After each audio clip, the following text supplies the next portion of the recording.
Alright, hello everyone. Today I'm going to be going over the letter of Demarian and Irene, my name being Jacob Griffith. So, first of all, we'll go into the translation of the document. You'll see it's not very long, especially compared to some others that are on the website.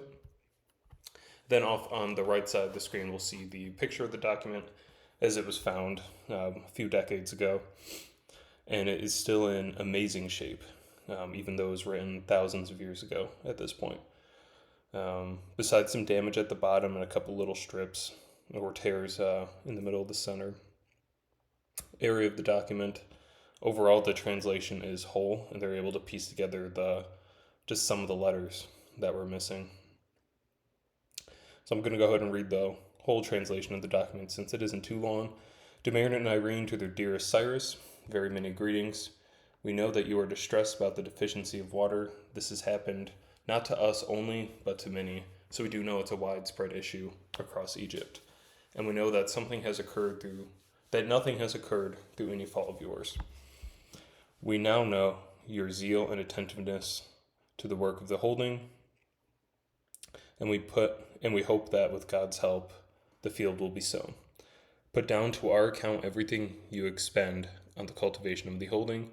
Receive from Ninurus for Irene's account the share belonging to her, and similarly from Hatries for Demarian's account the share belonging to her. We pray for your health.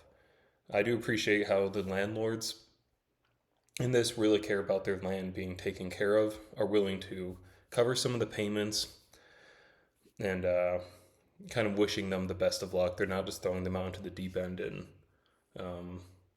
saying good luck.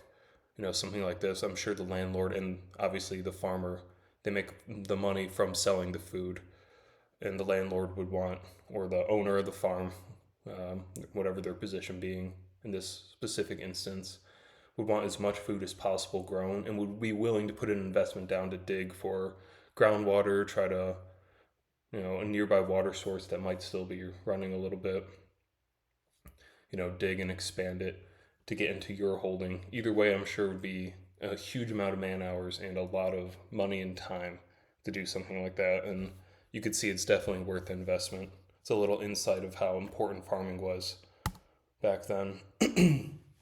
So for the right date, origin, and language, the document was written sometime between the years of 100 to 199 AD, so almost 2,000 years ago, giving us nearly a century in spread there, because they're not exactly sure within that 99-year time frame.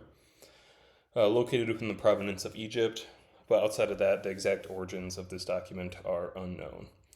And official language of the document is Greek, which, as were a vast majority of these ever since the region was conquered by Alexander the Great and the Ptolemaic dynasty that followed. So I hit on this a little bit when I was translating the document, as well as in my project, but how long has it been since the last rain? I am curious about that. I know, of course, this rainy season in Egypt, which extends during their winter months, or our winter months, but that's when fronts reach down and give them enough rain, kind of refills that Nile River. Has it been years? Is this a trend every rainy season of not getting quite enough water, which I'm sure would lead to some type of economic turmoil, if this happened for long enough, which I'm sure it has in the past.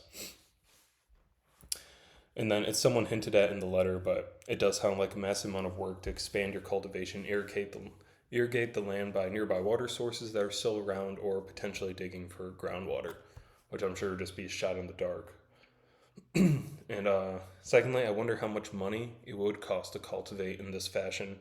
It sounds like the landlord is willing to pay for pretty much all of it, since it is technically their land, which makes me wonder how many landlords extended the same courtesy across the region and the province, and if the investment usually pays off, or are they looking at this more in the long term, which in my mind I would think long term, maybe over the course of a few years, a couple good rainy seasons, this money would have been worth putting in to make sure everyone didn't go under. And it's not like they would really have a choice. You either go under or you try your best to make it work. And I appreciate that hard work from them. I can see this being very economically draining over the course of so long. But that's all I got. Thank you very much for listening.